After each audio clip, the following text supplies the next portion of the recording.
영혼육이 하나입니다. 저 굉장히 와닿더라고요. 우리는 물론 나눌 수도 있지만은 이 통합하는 것이 중요하다는 거예요. 그래서 믿음이란 말은 헬라어로 피스토스라고 그러는데 이거는 행함과 히브리 사고에는 구분이 안 돼요. 근데 헬라 사고는 구분이 됩니다. 우리는 이제 학교 교육을 받았기 때문에 헬라 사고가 강해요. 그래서 믿음은 좋은데 행함이 없다. 말이 됩니까? 교회 생활 열심히 하는데 그러면 믿음이 좋다. 이렇게 우리나라는 일치를 많이 시켜왔어요. 그러나 교회 생활 잘해도 믿음이 없을 수도 있어요. 그래서 믿음과 행함은 절대 분리가 될 수가 없습니다. 우리 교회 오셨던 그 히브리 대학 나오신 분, 그분하고 이제 예루살렘 있을 때 이 믿음에 대한 얘기를 좀 많이 토론을 많이 해봤어요. 근데 히브리 사고에서는 특히 유대인들은 믿는다 그러면 행함이 동반된 거예요. 행함이 없으면 믿는 거라고 그들은 생각을 안 해요. 이 히브리 사고를 갖는 게 굉장히 중요합니다. 이 야고보서와 로마서를 비교해 보면 로마서는 믿음이 강조되잖아요. 바울은 계속 믿음으로 의롭게 된다. 믿음으로 구원받는다. 믿음을 굉장히 강조하잖아요. 근데 야고보서를 보면 뭐예요? 행함이 강조되잖아요. 행함이 없는 믿음은 죽은 믿음이다. 근데 이거를 우리가 두 개가 다른 게 아니에요. 루터 같은 분도 이제 로마서를 강조하다 보니까 야고보서는 지푸라기 서신이다. 이런 말까지 했는데 사실은 이 믿음이란 것과 행함이란 것은 막대와 하나로 연결된 건 똑같아요. 그러니까 믿음을 보면 이게 믿음이 강조된 거고 이쪽 행함이 강조된 거고 그러니까 한 막대에 연결된 거야. 그러니까 믿음과 행함을 분리하면 안 돼요. 한 막대에 같이 있는 거야. 근데 위치가 이제 믿음이 오른쪽에 있다면 행함이 왼쪽에 대봅시다. 로마서는 이제 바울이 믿음을 강조한 거예요. 믿음 쪽을 많이 본 거야. 그러나 행함을 부인한 게 아니에요. 행함이 연결되어 있는데 믿음을 많이 강조한 거예요. 야고보서는 행함을 쪽을 많이 봤어요. 행함을 강조한 거예요. 믿음을 부인한 게 아니에요. 행함과 믿음은 하나로 연결되어 있다. 그래서 우리가 행함이 있어야 믿음이 있는 거고 믿음이 있으면 행함이 있는 거고요. 분리를 할 수가 없어요. 그래야 우리가 신앙이 온전하게 될 수가 있고 거룩한 삶, 성화된 삶을 살 수가 있습니다. 그리고 오늘 말씀 가운데 14절을 같이 한번 읽어볼게요. 내 형제들아 만일 사람이 믿음이 있노라 하고 행함이 없으면 무슨 유익이 있으리요 그 믿음이 능히 자기를 구원하겠느냐. 이게 보니까 행함이 없는 거야. 그러면 어떻게 믿음이 있다고 할 수가 있겠느냐. 그 믿음이 능히 자기를 구원하겠느냐. 십자가에 죽으시고 부활한 예수를 믿는다고 그래요. 근데 행함은 없어요. 자기 마음대로 살아요. 그러면 진짜 구원 받았겠냐 이거예요. 그걸 한번 짚어봐야 돼요. 우리는 예수 믿으면 그냥 구원 받는다. 특히 선교단체에서 예수님 영접하고 당신은 이미 구원 받았습니다. 이렇게 많이 얘기했죠. 물론 확신을 가지라고 얘기할 수 있어요. 그러나 확신을 갖고 나면 그 다음에는 행함이 연결돼야 돼요. 행함이 연결 안 됐을 때는 진짜 믿음으로 예수님을 영접했는지 구원을 받았는지 다시 점검하는 것이 필요합니다. 사실 성령의 기름 부음이 흘러들어오지 않으면 구원받을 수도 없고요. 삶이 변화될 수 없어요. 지적 동기만 갖고는 안 돼요. 지금 좀 대학교에 가보면 선교단체 거의 다 죽었더라고요. 왜 죽었을까 생각해 보니까 성령의 기름 부음이 있어야 되는데 지적 동의에 그친 거예요. 복음 전하고도 지적 동의하면 당신 하나님 자녀 됐다고 구원받았다고 이렇게 그냥 간주해버리니까 성령 안 받으면 사람 안 바뀌거든요. 지적 동의 갖고는 안 돼요. 지적 동의가 동반되고 감정이 실리고 의지적 결단이 오고 그 다음에 성령의 기름 부음이 있을 때 그때 사람은 이제 삶이 변화되기 시작하고 믿음 있는 행함이 그 속에 꿈틀거리기 시작하는 거예요. 그리고 계속 말씀을 붙들어야죠. 그래야지 우리가 변화되는 삶을 살 수가 있습니다. 자, 15절과 16절 같이 읽어볼까요? 만일 형제나 자매가 헐벗고 일용할 양식이 없는데 너희 중에 누구든지 그에게 이르되 편안히 가라 덥게 하라 배부르게 하라 하며 그 몸에 쓸 것 주지 아니하면 무슨 유익이 있으리요. 이와 같이 행함이 없는 믿음은 그 자체가 죽은 것이다. 형제나 자매가 헐벗고 일용할 양식이 없어요. 먹을 것이 없고 입을 게 없어요. 그럼 어떻게 해야 돼요? 편안히 가라 덥게 하라 배부르게 하라. 네가 알아서 잘 챙겨 먹어라. 네가 알아서 옷 사 입어라. 그러면 그 사람에게 무슨 유익이 있겠냐 그거예요. 그 사람에게 필요한 것을 채워주는 것이 행함이죠. 이렇게 해야지 우리가 믿음이 있는 거다. 이와 같이 행함이 없는 믿음은 그 자체가 죽은 것이다. 이렇게 오늘 야고보 사도는 우리에게 예를 들어가며 설명을 하고 있습니다. 이 야고보서는 예수님의 친동생 야고보 예루살렘 교회 당회장, 총회장을 한 적이 있는데요. 이 야고보가 기록했는데 우리가 믿음이 있다 그러면 행함이 동반되는 것이 이것이 믿음 있는 거다. 이렇게 말하고 있습니다. 자, 18절 오세요. 어떤 사람은 말하기를 너는 믿음이 있고 나는 행함이 있으니 행함이 없는 내 믿음을 내게 보이라. 나는 행함으로 내 믿음을 내게 보이라 하리라. 이렇게 믿음과 행함을 서로 분리하는 거야. 나는 행함은 있는데 믿음 없다. 또 믿음 있는데 행함은 없다. 이렇게 하면 어떻게 된다는 거예요? 그 뒤에 예를 들어요. 19절 보면 네가 하나님은 한 분이신 줄을 믿느냐? 잘하는다. 귀신들도 믿고 떠느니라. 귀신들도 예수님이 하나님 아들인 것을 알아봤습니다. 무신론자는 예수님 하나님 아들인 거 부인합니다. 귀신이 무신론자보다 예수님을 알아보는 데는 더 나은 거예요. 귀신들을 믿고 떤다고 그랬어요. 근데 20절에 뭐라고 합니까? 아하 헛되는 사람아 행함이 없는 믿음이 헛것인 줄을 알고자 하느냐. 자, 귀신은 예수님이 하나님 아들인 것을 지적으로는 알아요. 그러니까 의지적으로는 믿지를 않습니다. 그거 같다는 거예요. 우리가 예수님이 하나님 아들인 것은 알고 의지적인 결단으로 행함이 없다면 이것은 믿음이 헛것이다. 이렇게 말하고 있습니다. 그래서 믿음과 행함은 분리할 수가 없다. 이것만 우리가 바로 서도요 신앙생활 잘 할 수가 있어요. 어떤 사람은 보면 기도도 엄청 많이 하고 전도도 많이 하고 막 교회도 와서 얼마나 열심히 하는데 행함이 없는 사람이 있어요. 오히려 목회자가 그 분을 위해서 근심하며 기도하는 경우가 있어요. 그러면 안 되거든요. 가령 교회 차를 운행하면 차 안에서 덕을 세워야 되는데 지 하고 싶은 말 다 하고 나면 그런 얘기 저한테 들려오면 참 어떨 때 속상해요. 그 사람이 믿음이 있는가? 믿음이 없는 거예요. 그거는. 우리가 믿음이 있다면 말도 덕스럽게 하고요. 다른 사람을 사랑하고 예의 있게 대하게 돼 있어요. 그게 정상적인 거예요. 정상적인 거. 그러니까 믿음과 행함은 분리가 안 되는 거예요.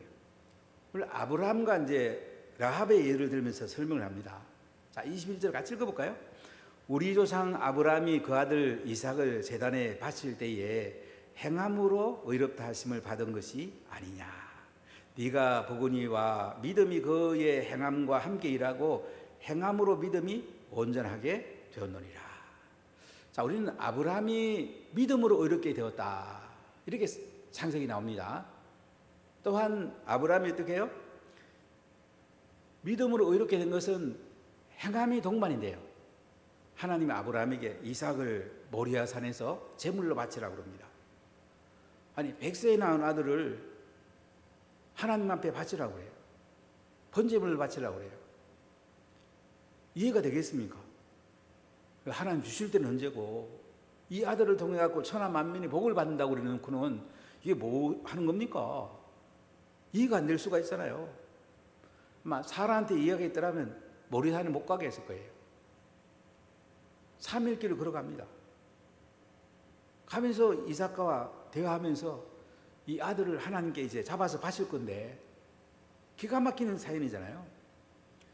그래서 아브라함은 아들을 바치려고 이제 모리아 산으로 올라가는 모습을 볼 수가 있어요. 아브라함이 이삭을 잡아가지고 하나님께 바치려고 하는 칼을 뽑는 순간에 하나님께서 아브라함아 아브라함아 손대지 마라. 저 옆에 순양이 있다. 그 아들 풀어주고 순양을 대신 바치라. 이 음성을 듣게 되죠. 아브라함은 하나님께서는 다 여호와 일에 준비해 놓을 것을 믿은 거예요. 부활을 믿은 거예요. 이게 우리에게 중요해요. 아들을 바치라고 그러면 아브라함은 기꺼이 바쳤어요. 하나님 앞에 영광스럽게 바쳤어요. 여러분에게 아들 바치라고 하면 어떡할까요? 아마 복잡한 생각이 지나갈 겁니다. 물론 저도 그럴 겁니다. 그러나 우리는 이 믿음이라는 것은 행함하고 바로 연결되어 있다는 걸 볼 수가 있죠. 자, 22절을 다시 읽어봅시다. 네가 보거니와 믿음이 그의 행함과 함께 일하고 행함으로 믿음이 온전하게 되었느니라. 자, 믿음이 그의 행함과 함께 일한답니다. 믿음은 행함이 없으면 믿음이 아니에요.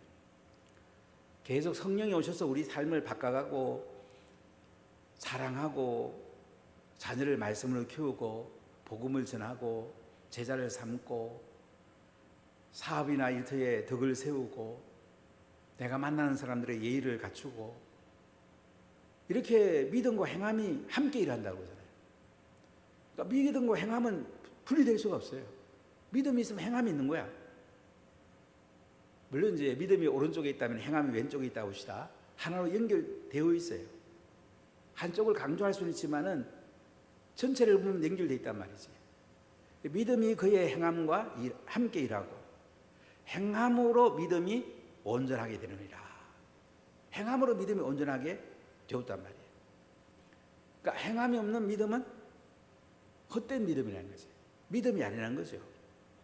그래서 우리가 믿음과 이 행함의 관계를 잘 받아들일 필요가 있어요. 우리가 이제 신약을 강조하다 보면 믿음을 많이 강조해요. 특히 바울이 믿음을 굉장히 강조합니다. 왜냐하면 예수님을 믿어야 구원받으니까, 예수님 믿어야 의롭게 되니까. 그 이후에 우리가 어떻게 사는가는 사실은 대부분 구약에 많이 들어 있습니다. 우리가 구약을 많이 읽어야 되는데, 저는 이제 앞으로 이 구약 전체를 설교 계획을 가지고 있는데요. 신약은 제가 거의 다 설교한 것 같아요. 수도 없이 한 것 같은데, 이제 구약을 우리가 잘 정복하는 것이 굉장히 중요해요. 어떤 면에서 구약은 뿌리라면 신약은 꽃과 열매예요. 뿌리 없는 꽃과 열매는 없거든요. 뿌리 안 보여도 뿌리가 튼신할 때에 꽃과 열매가 잘 이렇게 아름답게 필 수가 있어요. 제가 아침에도 구약과 이 신약의 비중이 어떻게 되는가 한번 살펴봤더니 신약은 423페이지까지 있더라고 보니까요. 성경마다 조금 차이는 있겠지만은 제가 가진 성경은 422페이지까지 있어요. 구약은 몇 페이지까지 있냐면 1330페이지 정도까지. 대충 어떻게 됩니까? 구약이 신약보다 3배보다 더 많아요. 분량이.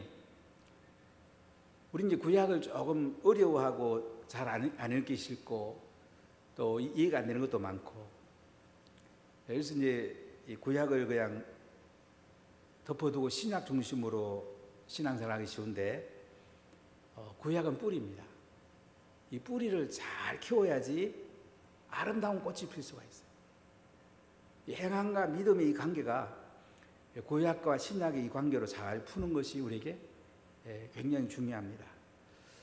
앞으로 이제 구약을 좀 많이 이루어나가고 같이 나누려고 생각하는데요. 이 아브라함을 봐도 창세기에 나오고요. 그 다음에 성경 전반에 아브라함 이야기 많이 나오죠. 뭐 신약에 많이 나오죠. 사실은 구약에 나오는 것들을 신약에 인용하는 거예요. 왜냐하면 신약 성경이 기록될 때에 나중에 기록됐기 때문에 사도시대에도 신약 없었어요. 구약을 가지고 모든 거 한 거예요. 그러니까 엠마오로 가던 그 제자들도 보면 예수님께 구약을 풀어가지고 설명을 하시잖아요. 여러분 구약을 잘 읽고 이해하는 게 굉장히 중요해요. 요새는 이사야서 가지고 새벽에 은혜를 나누고 있는데, 행함이 있는 믿음을 가지려면 구약의 뿌리를 든든히 하는 것이 굉장히 중요해요. 그리고 구약은 자녀를 말씀 맡은 자로 키우는데 굉장히 비중을 많이 둬요. 아브라함이 이삭을, 이삭이 야곱을, 야곱이 12아들을, 그 다음에 요셉, 유다로 쭉, 그 다음에 다윗으로 연결되잖아요. 근데 신약은 예수님이 부활한 다음에 이웃과 나라와 땅까지 복음 전하라고 합니다. 그러니까 구약을 전제로 해서 신약이 있는 거예요. 자녀와 다음 세대를 제자 삼으면서 이웃과 열방을 제자 삼는 것이 이게 하나로 연결된 거예요. 아까 믿음과 행함이 오른쪽과 왼쪽이라면, 구약의 자녀와 다음 세대를 제자 삼는 것이 오른쪽이라면, 신약은 이웃과 민족과 열방을 제자 삼는다. 그럼 막대기로 말하면 오른쪽과 왼쪽이 연결되어 있는 거예요. 이 분리가 안 돼요. 근데 보통 이제 개신교는 신약을 많이 강조하다 보니까 믿음을 많이 강조했고, 복음 전하는 것과 선교를 많이 강조했고, 이건 참 잘했어요. 그런데 구약 부분이 너무 빠진 거예요. 구약과 신약은 분리하면 안 돼요.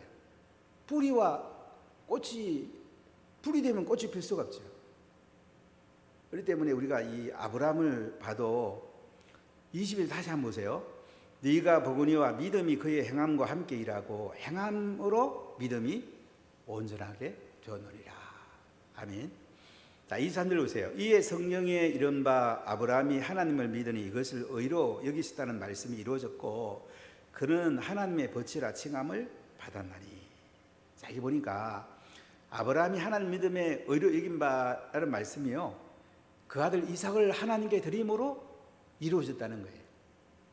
그러니까 아브라함이 하나님을 믿음에 그냥 의롭게 된 게 아니고, 그 뿌리에는 이삭을 하나님 앞에 드릴 행함이 있었기 때문에 믿음 있는 산믿음이 되었다는 거죠. 행함 있는 산믿음이 되었다는 거야. 네, 그래서 여기에 하나님의 벗이라 칭함을 받았다. 하나님과 친구 된다면 대단한 거 아니에요? 이렇게 아브라함은 행함이 있는 산믿음의 사람으로 모델을 보여줍니다. 그리고 24절을 보세요. 이로 보건대 사람의 행함으로 의롭다 하심을 받고 믿음으로만 아니니라. 이거 이해되세요? 자, 이로 보건대 사람의 행함으로 의롭다 하심을 받는데요. 로마서를 보면 믿음으로 계속 의롭다함을 받는다고 그러잖아요. 근데 야고보서는 행함으로 의롭다함을 받는단 말이에요. 믿음으로만은 아니라고 그래요. 믿음으로만 아니란 말은 뭐예요? 믿음은 행함으로 연결된다. 행함 없는 믿음은 믿음이 아니다. 얘기를 하는 거죠. 이 한국교회가 여기서 많이 실수를 한 것 같아요. 저도 이제 신학을 하고 오랫동안 목회해 보면서 저도 믿음을 많이 강조했는데, 이제 뒤를 자꾸 돌아보면서 한국교회가 약해진 걸 돌아보면서 지금 한국교회에서 이 안 믿는 사람들에게 교회가 많이 이렇게 공격의 대상이 되는 걸 보면서 왜 그렇지 많이 이렇게 기도하는 가운데, 야, 우리가 행함을 너무 강조 안 했구나, 믿음은 너무 강조했구나, 이 생각이 요새 좀 많이 들어요. 이 믿음과 행함은 분리할 수가 없어요. 행함이 없는데, 살기는 개차반으로 사는데 그냥 뭐 믿음이 있다고 말할 수 없거든요. 그래서 우리가 아브라함의 경우에도 이삭을 하나님께 모리아산에 바쳐서, 그래서 믿음이 증명된 거라 이거죠. 그래서 아브라함 믿음의 조상이라고 그러잖아요. 믿음의 조상이라고 그러죠. 자, 그 다음에 라합 얘기 한번 봅시다. 25절. 또 이와 같이 기생 라합이 사자들을 접대하여 다른 길로 나가게 할 때에 행함으로 의롭다 하심을 받은 것이 아니냐. 기생 라합, 그런 여리고성의 기생이었습니다. 몸을 파는 여인이었습니다. 참 세상에서는 버림받은 사람이죠. 그런데 라합은 이스라엘 정탐꾼이 왔을 때에 숨겨줍니다. 숨겨줬다가 걸리면 자기가 죽을 수도 있어요. 그래갖고 그 사자들을 접대 다른 길로 나가게 할 때 행함으로 의롭다함을 받았다. 자기 목숨 걸고 정탐꾼을 섬겨준 거예요. 왜 라합은 하나님께서 유다 백성들을 홍해를 말리고 건너게 한 소식도 듣고 광야에서 하나님이 하신 일들을 들어요. 그러고는 자기 생명 걸고 정탐꾼을 다른 길로 나가게 합니다. 그러면 말로만 한 게 아니에요. 생명을 건 행함이 동반됐단 말이죠. 그래서 라합은 행함으로 의롭다함을 받은 것이 아니냐.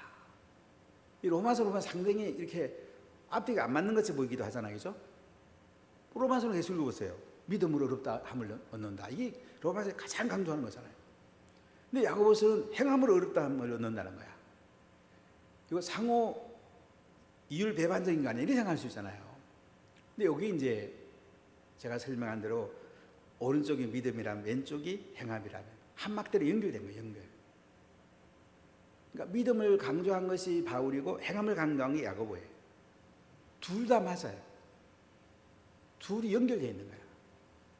그러니까 행함이 있는 믿음이 하나님이 기뻐하는 믿음이고 어렵게 하는 믿음이고 구원받는 믿음이다.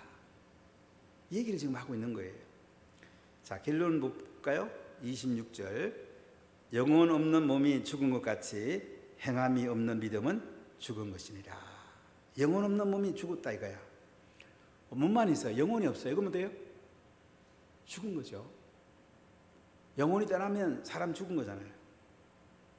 영혼 없는 몸이 죽은 것 같이요. 행함이 없는 믿음은 죽은 것이다. 이렇게 영혼과 행함을 연결하고요. 몸과 믿음을 연결하는 걸 볼 수가 있어요.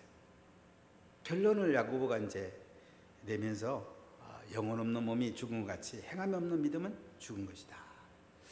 이렇게 행함이 있는 삶 믿음은 중요하다. 이렇게 말씀하는 걸 볼 수가 있어요. 특히 오늘날 한국교회 너무 중요한 것 같아요. 우리가 믿음으로만 너무 강조해가지고 삶은 내 마음대로 살고 말은 함부로 하고 다른 사람에 대한 예의는 없고 국가가 어려울 때 기도도 안 하고 행동도 안 하고 그러면서 믿음이 좋다 이렇게 말할 수가 없죠. 그리고 우리가 깨달아야 될 건 뭐냐면 성경은 왕과 제사장과 선자의 기름을 부었어요. 이 세 가지 기능을 다 가지고 있어요. 가령 제가 목회한다 그러면 우리 보수교단은 제사장의 기능을 강조합니다. 기도하고 돌보는 걸 강조해요. 예배드리는 걸 강조해요. 근데 진보적 교단은 선자의 기능을 강조합니다. 대통령이 잘못하면 책망해야 되고 이 세상이 잘못하면 예언적인 기능을 해야 된다는 얘기죠. 우리나라 70년대, 80년대는 이 조화를 이뤘어요. 근데 언제부터 보면 예언적 기능 가진 사람들은 이제 또 정부에 또 짝이 되어 있고 보수적 기능 가진 사람은 또 힘이 없고 희한한 지금 한국교회가 왔어요. 그래서 우리가 이제 예언적 기능과 이 제사장 기능 또 왕적 기능 이 세 가지를 우리가 같이 가지고 성경을 볼 때에 온전히 볼 수가 있습니다. 그리고 온전히 볼 수가 있어요. 가끔 제가 이 메시지 하는 가운데 이 정치 얘기도 이렇게 들어 할 때가 있는데 사실은 성경은 하는 게 정상입니다. 예언적 기능이잖아요. 구약을 한번 보세요. 왕에 대해서 선지자들이 얼마나 얘기를 많이 합니까? 구약도 있는 거죠. 예수님은 안 했는데 왜 하느냐? 예수님은 복음 전하는 데만 집중했고요. 그 기능을 예수님이 인정하지 않은 게 아니에요. 이 부분은 주로 하나님의 기능이에요. 삼위일체는 하나님의 기능이고 예수님은 복음 전하는 기능이고요. 성령님은 이제 확증하고 감동 주고 이런 기능이에요. 기능이 좀 달라요. 그런 관점에서 봐야 되는데 우리는 자꾸 예수님이 언제 그렇게 했느냐. 예수님은 그걸 다 전제라고 하겠다니까요. 예수님도 어릴 때에 마리아와 요셉으로부터 부모로부터 가정식탁 예배를 드렸어요. 하브루타 부모로부터 같이 했어요. 그리고 그 전제 위에 모든 민족을 제사 삼으라는 거거든요. 우리가 성경 전체를 보는 눈이 필요해요. 한 부분만 보고 막 자꾸 우리가 이렇게 얘기하기 쉬운데 성경 전체의 눈으로 보면 뭐가 옳은지. 잠깐만 우리 성경 전체 잠깐만 얘기하고 마칠게요. 자, 여러분 창세기부터 말라기까지 39건이 있고요. 이사야 1장부터 39장이 구약 개념이기 때문에 심판의 기능이 강해요. 그 다음에 마태복음부터 계시록까지 27건이에요. 가령 이사야 같으면 40장부터 66장까지 신약적인 기능이 강한데요.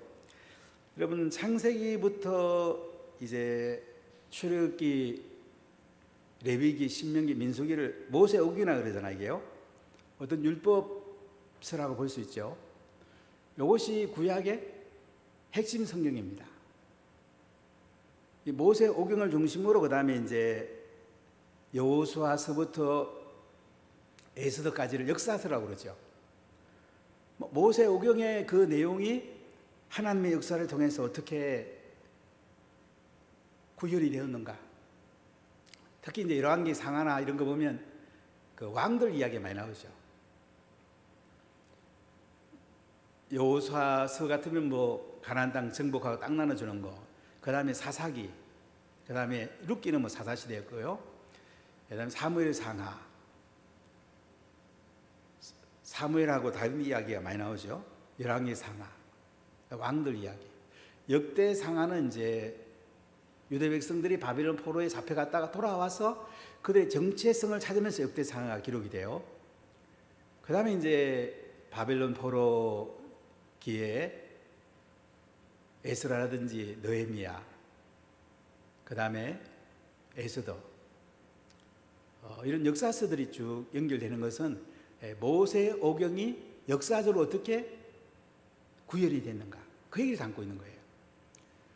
그 다음에 이제 욥기부터 시편, 자면, 전도, 아가사, 이거 시가서라는 건 뭐냐면 이 모세오경이 어떻게 시라든지 뭐 희극이라든지 다양한 문학 장르를 통해서 어떻게 이것을 표현한 거예요.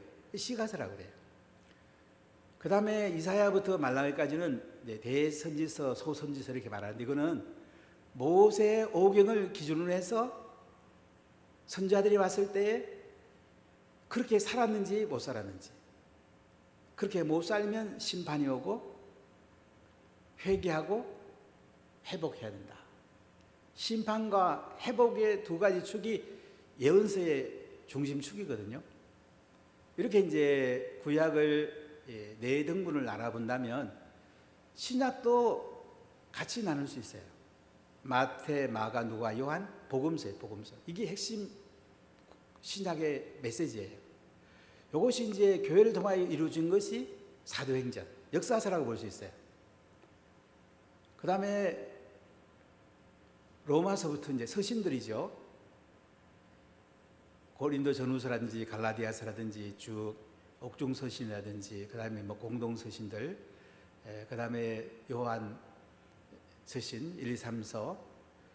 요거는 주로 구약으로 말하면 시가서라고 연결되는데 양육서신.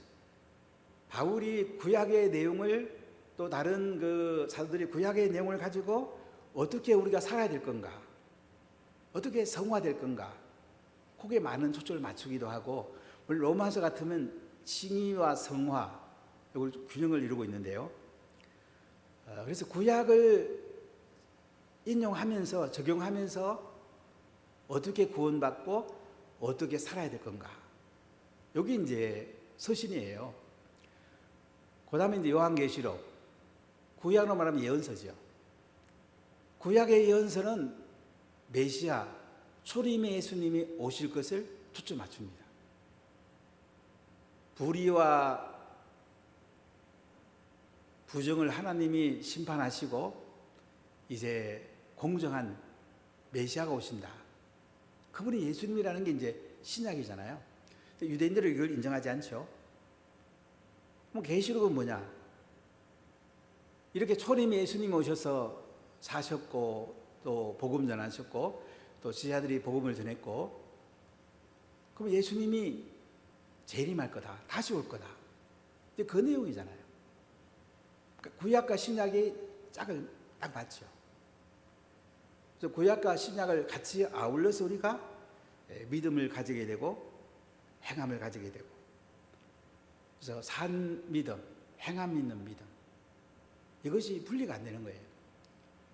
구약이 뿌리고 신약이 꽃과 열매라면 또한 신구약 전체가 믿음과 행함이 연결되어 있단 말이에요. 이게 특히 신약은 믿음 쪽에 많이 강조가 있어요. 왜냐하면 예수 믿어야 구원받으니까. 예수 믿고 구원받은 다음에는 어떻게 살아야 되느냐, 이거 이제 신약에서는 서신서에도 많이 나오고요, 더 구체적인 구약에 많이 나와요. 그래서 이것이 연결될 때 우리가 예수님을 잘 믿을 수가 있고 균형 잡히고 전인적인 삶을 살 수가 있어요. 그래서 우리가 행함이 있는 믿음, 행함이 있는 산 믿음 됐으면 참 좋겠습니다. 조금 저는 한국교회를 바라보고 세계교회를 바라보고 서양교회를 바라보고 다른 종교도 바라보면서 어떻게 하면 우리가 다시 살아날 수 있지, 여기에 대한 고민을 지금 많이 하고 있어요. 한국교회도 많이 무너졌고 미국교회는 더 많이 무너졌고 서양교회는 완전히 무너졌고 이슬람이 계속 팽창돼 가고, 이런 시대를 살면서 야, 이러다가는 동성애 때문에 또 기독교가 계속 내리막길로 갔잖아요. 서양에서는 동성애 때문에 기독교가 다 무너졌죠. 미국도 지금 뭐 동성애 장관도 세우고 동성애를 그냥 막 주마다 거의 인정하는 주가 더 많죠. 이렇게 가다가는 기독교가 살아남을 수 있을까? 저는 그 고민을 많이 합니다. 우리 자녀들에게 이 기독교를 물려줄 수 있을까? 우리나라도 보면 계속 이제 공산주의 사상이 들어오고 이슬람 사상이 들어오고 이단 사상 들어오면서 동성애, 이제 지금 국회에서 계속 건강가정기본법은 성적 평등, 동성애 조항 늘려 계속 실험하고 있는 거예요. 차별금지법, 평등법도 그러고 있지. 주민자치 기본법은 또 공산화로 가는 그 인민위원회 또 길을 털려고 그러지. 이런 가운데 있는 거예요. 그럼 우리는 어떻게 살아야 되냐고요. 이런 사단의 권세가 막 쳐들어오는 시대를 살면서 과연 우리는 어떻게 살아야 되는가. 코로나 때문에 교회가 많이 권고를 받았잖아요. 뭐 코로나 끝나고 나서 우리가 어떻게 해야 되는가, 참 많이 실험해야 돼요. 그래서 우리가 행함이 있는 믿음을 다른 사람들에게 보여줘야 돼요. 섬기고 사랑하고 나눠주고 어려운 사람들을 우리가 배려하고, 그럼 안 믿는 사람이 볼 때에 야, 확실히 교회가 다르다, 교회가 다르다, 그래야지 다시 교회가 일어날 수 있지. 안 그러면 굉장히 교회가 얼음을 당할 수가 있습니다. 지금 목회자들도 신학교 되도록 안 가려고 합니다. 좋은 목회자들이 자꾸 줄어가고 있어요. 이런 시대를 살면서 과연 우리가 어떻게 믿어야 될까? 답은 행함 있는 산 믿음이 아닌가. 행함 있는 산 믿음. 우리가 행함 있는 산 믿음이 되면 다시 교회가 세워지고 우리 자녀들이 세워지고 다음 세대가 세워지고 다시 한국교회가 일어서지 않겠습니까? 나 한 사람이 달린 거예요. 내가 똑바로 쓰면 남을 살릴 수가 있어요. 그럼 같이 일어설 수가 있어요. 이것이 이 세대에 내가 하나님 앞에 행함이 있는 믿음을 가져야 될 중요한 시기가 아닌가. 우리가 행함이 있는 믿음을 가집시다. 아멘. 그러면 삽니다.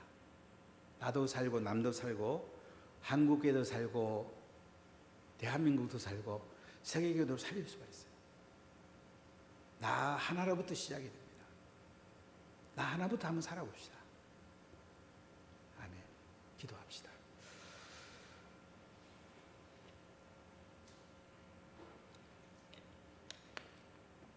제가 같이 한번 기도합시다. 참 요새 기도하고 성경 보고 책을 보면 참 마음이 너무 참 아픕니다. 참 너무 마음이 아파요. 국민들이 너무 몰라요. 저는 사회과학을 공부했고 법학이라든지 사실 저는 역사라든지 사회를 볼 수 있는 부분을 많이 공부를 했어요. 그리고 성경을 가지고 실험하면서 정말로 우리 가정이 살고 교회가 살고 한국 교회가 살고 대한민국이 살아야 되는데 인류가 살아야 되는데 먼저 내가 살면 남을 살립니다. 한번 나부터 살아봅시다. 행함 있는 산 믿음 가지게 해달라고. 우리 자녀를 말씀 맡은 자로 키우게 해달라고. 우리 이런 캠퍼를 통해 우리 자녀들 다음 세대를 말씀 맡은 제대로 키울 수 있고 성령 받게 해달라고. 우리 한번 기도합시다. 통솔 한번 기도합시다. 하나님 아버지, 모든 영광이 주님께 있습니다. 참 저희들은 연약합니다. 참 한국의 정황이 코로나도 코로나지만 영적 정황이 너무 참 어둡습니다. 참 동성애가 판을 치고 국회에서는 동성애 인정하는 법을 만들려고 계속 만지작거리고 실험하고 있고 공산주의 많은 것들이 들어와 있고 하나님 아버지 정말로 대한민국을 불쌍히 여시고 한국교회는 너무도 연약한 가운데 있고 비대면 예배 드리라고 하면 비대면 예배 드리고 이런 참 무력한 가운데 있습니다. 아버지 저희 운하교를 축복하여 주시고 저희들이 잘 예배 드리고 기도하고 성령 받고 하나님 행함 있는 산 믿음 가지게 해주시고 나부터 살아서 아버지 가정 살리고 자녀 살리고 한국교회 살리고 세상 살리고 대한민국 살릴 수 있도록 하나님 역사하시기 원합니다. 우리 힘으로 감당할 수가 없사오니 성령님 충만히 임재하여 주세요. 성령님 가득 부어주세요. 하늘의 은혜가 임하게 해주세요. 우리 힘으로 감당할 수가 없습니다. 성령님 충만히 부으세요. 충만히 부으세요. 하늘의 은혜를 부으세요. 하늘의 능력을 부으세요. 하늘의 권세를 부으시고 아브라함도 행함으로 의롭다 받았고 라합도 행함으로 의롭다함을 받았습니다. 아버지 행함이 있는 믿음으로 의롭다함을 받았습니다. 행함이 있는 믿음으로 의롭다함을 받았습니다. 아버지 우리는 너무나 믿음만 많이 강조했습니다. 행함이 함께 가야 되는데 행함이 있는 믿음이 되게 하시고 하나님의 영광이 임하도록 하나님 역사하시기 원하며 우리 초등부와 대학생부 이런 캠프가 있습니다. 성령님 임하여 주세요. 하늘의 문을 열어주세요. 영광의 주님이 함께 해주세요. 주여 기름 부으시기 원합니다. 성령님 충만하게 부으시기 원합니다. 가득 부으시기 원합니다. 새롭게 들어 놀라는 청을 베풀으시기 원합니다. 하늘의 영광이 임하기를 원합니다. 마음껏 축복하여 주시옵소서. 아버지 우리 자녀들 아버지 우리 다음 세대들 말씀 맡은 제자로 세우고 성령 받고 하나님 은혜가 임하고 하늘의 영광이 임하도록 주여 기름 부으시기 원합니다. 주여 기름 부으시기 원합니다. 성령을 가득 부으시기 원합니다. 능력을 부으시기 원합니다. 주님 말씀 가운데 세워주세요. 말씀 가운데 세워주세요. 주여 기름을 부으세요. 주여 기름 부으세요. 하나님 은혜 부으시기 원합니다. 세계교회가 개신교가 믿음만 너무나 많이 강조했습니다. 행함이 있는 산 믿음이 의롭다 한다고 그랬는데 믿음만으로만 의롭게 된다고 너무 많이 강조했습니다. 주님 용서해 주시기 원합니다. 행함이 있는 믿음으로 아브라함도 의롭다함을 받았고 행함이 있는 믿음으로 라합도 의롭다함을 받았다고 분명히 말씀을 합니다. 하나님 행함과 믿음은 연결되어 있고 뗄 수가 없는데 우리 너무 떼어가지고 믿음만 강조하고 행함은 각자 알아서 하다 보니까 세계 기독교가 무너지고 있습니다. 불쌍히 여기시고 내 자신이 먼저 일어서고 운하교회를 살려내고 한국교회를 살려내고 대한민국을 살려내고 우리 자녀와 다음 세대를 살려내도록 하나님 은총 베풀어 주시기 원하며 성령을 부으시기 원합니다. 오 주님 우리에게 은혜를 베푸시고 구약과 신약을 함께 연결해서 뿌리와 꽃과 이 열매가 아름답게 세워지도록 축복해 주시기 원합니다. 이런 캠프를 축복하여 주시고 초등부와 대학생부 캠프에 하나님께서 한량 은혜와 기름을 부으시고 수박 한 통이라도 들고 격려하고 서로 세워주는 아름다운 운하 가족들 다 되게 해 주옵소서. 예수님 이름으로 기도하옵나이다. 8월 달에 정바울 선교사님이 8월 19일부터 우리 대학생부 여름 캠프하고 금요일 저녁하고 주일도 정바울 목사님이 이제 22일 날 말씀 전하는데요. 이번에 시리아 난민을 레바논에서 정말로 잘 양육합니다. 학교도 하시고 복음 전하고 제자 삼으면서 정말 탁월해요. 우리 안강희 선교사님 오셔서 우리가 지난 2월에 은혜를 많이 받았는데 정바울 선교사님은 지금 현장에 계시면서 은혜를 많이 가지고 지금 7월 말에 이제 국내에 들어오셔서 자가 격리 마치고 저희에게 바로 오시게 될 텐데요. 대학생부 캠프지만은 우리 장년들도 같이 은혜 받았으면 좋겠어요. 너무 아까워요, 사실. 아주 큰 은혜가 임할 겁니다. 탁월합니다. 특히 난민들 복음 전하는 데는 제자들은 너무너무 탁월해요. 시리아 난민들을 정말로 많이 복음 전하고, 시리아가 원래는 시리아 정교회라고 기독교 있는데 여기가 이제 이슬람화도 되고 이러다 보니까 이슬람교 시리아 난민들을 많이 복음 전해서 세워가고 있습니다. 언제 레바논에 갈 수 있는 분들은 한번 같이 갔으면 좋겠고요. 우선 이런 캠프 여름도 많이 은혜 받았으면 참 좋겠습니다. 그리고 이런 캠프에 수박 헌금이라는 걸 만들었는데 뭐 수박 한 통이 보통 한 2, 3만 원 합니까? 제가 돈 때문에 그런 게 아니거든 사실요. 수박 한 통이라도 우리가 헌금하고 이러면 마음을 모으잖아요. 마음을 모으잖아요. 그래서 자녀를 위해 다음세를 기도하고 마음을 모으자는 거예요. 특히 권사님하고 안수집사님은 한 번도 빠지면 안 됩니다. 물론 장님들은 넉넉하게 하시는데 여러분들이 꼭 그렇게 했으면 참 좋겠어요. 나머지는 여러분들이 보시면 되겠고요. 특히 이제 이 코로나가 좀 심하더라도 제가 오늘 그 조선일보 칼럼 보고 굉장히 느낌이 많았는데 전 조선일보 논설하고 그 앞뒷면을 많이 봐요.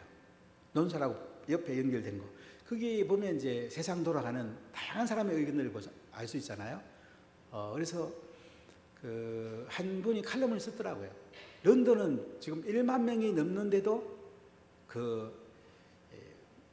6만 5천 명이 관중이 테니스장에 윈블던 테니스장에서 잔치를 베풀고 있는데 동경올림픽에서는 몇천 명 코로나인데도 일본 사람들은 뭐라 그럴까요? 올림픽 하지 말라 그러고 공포에 질려 있다고. 이 사고가 다르다는 거죠. 잘 생각해 보세요. 근데 백신 접종도 영국하고 일본하고 별 차이가 없대요. 근데 서구는 자유를 강조하는 거예요. 우리나라는 계속 이제 억압을 하는데 저는 너무 안타까워요. 코로나 발생되는 것만 잘 막으면 되죠.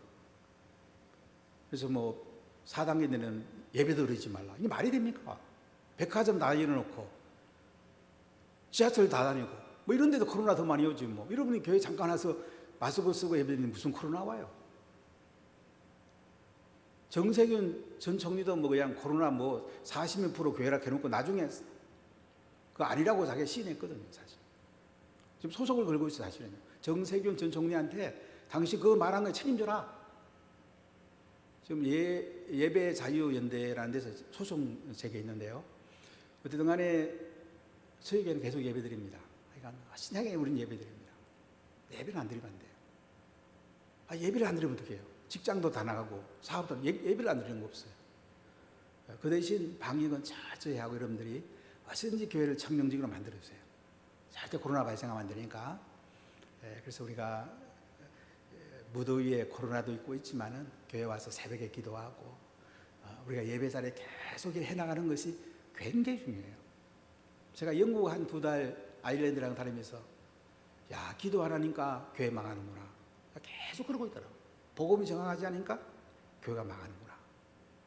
한국 교회 망하면 안 되잖아요. 우리가 예배 줄이면 안 돼요.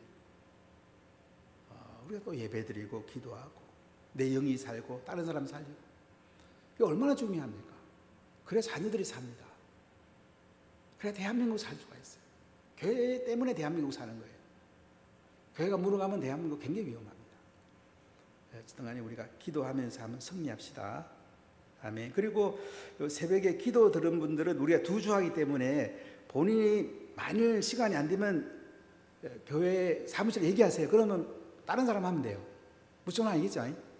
갑자기 뭐 이렇게 병원 입원하는 건 할 수 없지만은 대개 계획들이 있잖아요.